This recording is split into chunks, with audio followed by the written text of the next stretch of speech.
Hello, I'm Amy the Bunny Lady, and this is my partner Elusive, Ellie for short. Give me a kiss. And today we are going to talk to you about the steps you need to take if you want to free roam your rabbit in your house. If you're new to my channel, welcome. We give tips and tricks for how to make sure you have a happy and healthy bunny in your home. So if that's the kind of thing that you're interested in, go and hit the subscription button and the notification bell next to it so that you never miss my weekly videos. What is a free roam rabbit? This is the term that's used for a rabbit that is basically allowed to roam someone's house, or at least some rooms in your house, completely free of being shut in an enclosure. So they are essentially like a cat or a dog would be to most people, most families that have a cat or a dog. The pros of having a free roam rabbit is they can get as much exercise as they need whenever they need it. They are much more able to become a part of the family and become like a companion pet and have as much socialization as they need, because they can hang out with you and your other family members. And by free roaming a rabbit, you essentially make your whole house bunny safe, and you make it so that your rabbit is unlikely to be able to get in enough trouble, so they won't need as much supervision when they're out, because you will have made it so that they don't need constant supervision. Do you need to free roam your rabbit? In recent years, free roaming rabbits has become much more popular, and I think that's really awesome. There have been some really high profile rabbit educators that have been encouraging people to consider free roaming their rabbit, and it's been paying off. You see more and more often that people are taking the steps that they need to let their rabbit roam free, or at least have like a free roam space, room or two in their home. However, rabbits are not always going to be easy to free roam. Rabbits can be little troublemakers, and they are somehow little Houdinis who manage to get into places you don't intend them to go, get into trouble that, can be dangerous to them. So, depending on your rabbit's personality and how stubborn they are, it's not necessarily going to be the best option. So you'll need to make this choice based on the personality of your own rabbit. But I do think that if this is something that you are willing to do and you're willing to go through the steps, then it is an awesome choice that you should definitely consider for your rabbit.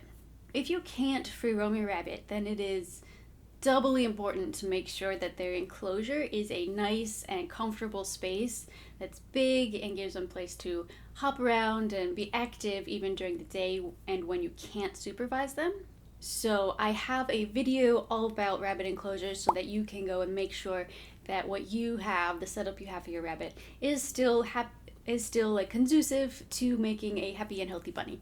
So you can check that out if free roaming is not something that you are capable of doing right now, or that based on your rabbit's personality is just not an option. You can still have a very happy bunny while still having an enclosure for them and not having a completely free roam pet rabbit. If you decide you want to free roam your rabbit, that is pretty awesome, but there are definitely some steps you want to take before you take the plunge, because you want to make sure that you can keep your rabbit safe without having to supervise them all the time, and you also want to make sure you can keep your house or apartment safe without having to follow your rabbit around. So let's look at the 5 steps that you need to take before you can really allow your rabbit free roam of your home. The first and most important step that you want to take is to make sure that your home is completely rabbit-proofed.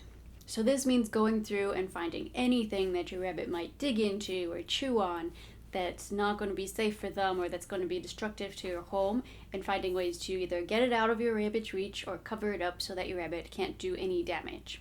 Some of the main things you're going to be looking for are wires. Rabbits love to chew on wires. This probably comes from an instinct to chew on twigs and roots that they might find while they're digging burrows underground.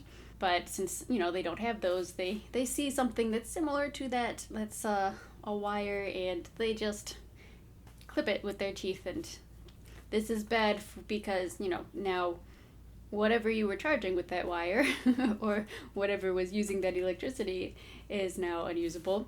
But it's also very dangerous for your rabbit, especially if they bite into a live wire. They can get electrocuted, and that obviously is not going to be good for a little bunny. So you really want to make sure you either get your wires completely out of your rabbit's reach, so you can hide them behind things that your rabbit wouldn't have access to, or you can lift them up on top of things so that your rabbit can't reach them, or you can also cover them with the wire tubing.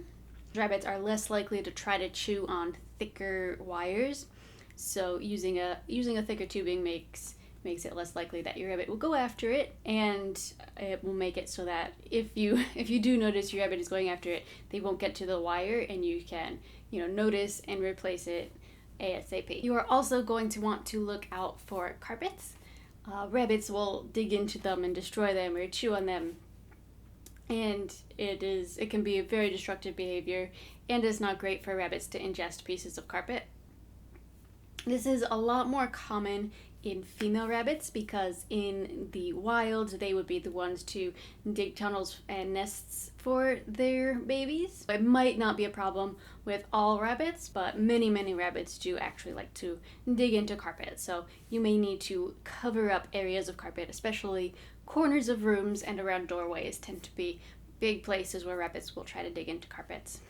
Baseboards or wooden furniture can also be places where your rabbit likes to chew on, so you can try to put fencing around the room or cover up the areas where your rabbit tends to chew on. Again, not all rabbits will do this, so you want to make sure that you pay attention to your own rabbit's behavior, and if they tend to be a chewer, then you'll want to find ways to make sure that they cannot chew on things that are going to harm their home and potentially harm their health, because paint and some types of wood are not great for rabbits to ingest, so you want to avoid that as much as possible. And then of course you want to make sure that any appliances or dangerous items like household plants are out of your rabbit's reach. Either lift them up onto higher surfaces that your rabbit can't get to, or hide them behind a room with a baby gate. Can be a room where you keep some of these appliances. You might want to keep your rabbit out of the kitchen. Those kinds of things. You just want to make sure that your rabbit cannot reach anything that could potentially be dangerous for them. The second step that you want to take is to make sure your rabbit is litter trained, because you definitely don't want your rabbit roaming around your house and leaving pee and poop everywhere and smelling up the house and leaving stains and anything like that. It can be very destructive and not easy to clean up after the fact. Many rabbits are actually very easy to litter train. They will pick a corner that's going to be their bathroom, and you just need to see where that corner is, and there is where you put the box, and then they'll start using it, and that's going to be where their bathroom is forever. But of course some rabbits are going to be more difficult. In those cases, you'll want to start small. Start them in an enclosure instead of in a completely free roam situation, because in a smaller space your rabbit will be more prone to keep it as clean as possible, so they will stick to one place for their bathroom. Starting with a small space definitely helps, and then slowly increasing the space. When you first start to increase the space, you will want to add some extra litter boxes so that your rabbit can use them. Make sure that they have the same type of litter, and try to add a little bit of their poop and pee so that they can make sure to make that association. And then as your rabbit gets used to it, gets better at using the litter boxes, you can more permanently open up the space and even usually get rid of the extra litter boxes, because your rabbit knows where to go now. To make sure your rabbit stays entertained and safe even when you can't supervise them directly, you want to make sure that you give them a lot of toys and activities that allow them to use their natural rabbit instincts. So things that they can chew on, so wooden toys and hanging toys, things that they can use to satisfy their tendency to chew on things. And you want to spread them around, rotate them in and out every once in a while to keep your rabbit interested in. You also want to make sure that your rabbit has places that they can dig without being destructive. So give them platforms of cardboard boxes, or give them some kind of area rug that they're allowed to dig into. Something like that. That'll be a place where they can still use their natural abilities without being destructive to your home and without having to worry about their health. The more variety you can give your rabbit, the better, because then they'll always have a choice of what they feel like playing with right now. As step 4, you want to make sure you have a home base set up for your rabbit. Even though you are intending to free roam your rabbit and never have to close them into some kind of enclosure, you do still want to have a space set up for them where they can be comfortable and feel safe. This can be where you keep their bathroom after they've been litter trained. This is where you'll feed them. You can have like a hiding place for them there. You just want this to be a place where they can retreat to so that they can feel comfortable and safe. It's also probably a good idea to make this a place where you don't bother them very much, so that they know when they go back there, that's where they can just withdraw a little bit and chill out without worrying about being bothered by us. You would probably set this up the same way that you would set up any kind of enclosure. It's just you leave the door open and you never close your rabbit in. It's also a good idea to have something like this just in case there is an occasion where you do need to keep your rabbit safe for maybe a couple hours. Say you're having some kind of maintenance guy come in and, well, you need to keep your rabbit out of the way for just a little bit, so you can close them in there. It doesn't have to be a long-term situation, but it is actually still very useful to have.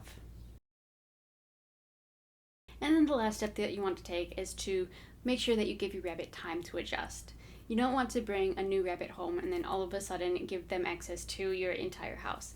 That can end up being incredibly overwhelming and end up leading to a rabbit who's just afraid to leave whatever little hiding spot they have. So you want to increase their space slowly. Start with just a large enclosure so that your rabbit can start to feel safe and happy in that space, and then open it up to maybe the room that the enclosure is in so that they can explore and start to feel safe in that room. And then only after they've started to be more confident and excited in that one room will you open up the next room. This keeps your rabbit from thinking that something's going to pop out at them at any moment and they need to go hide. It helps them to explore little by little rather than being overwhelmed because everything's available all at once. Now, if your rabbit has been living with you for a while and you are just now starting to free roam them, it's probably okay to pretty much go straight from where they are in their enclosure to the whole home, since they've probably explored a little bit over the last however long they've lived with you. But this is really something you just want to make sure with new rabbits that you don't overwhelm them. Once you've taken these steps to make sure your house is rabbit-proofed, your rabbit is litter box trained, and they have lots of toys to play with, and they have a space to feel safe and time to get used to their new environment, then you are ready to completely free roam your rabbit and allow them to have access to your entire home.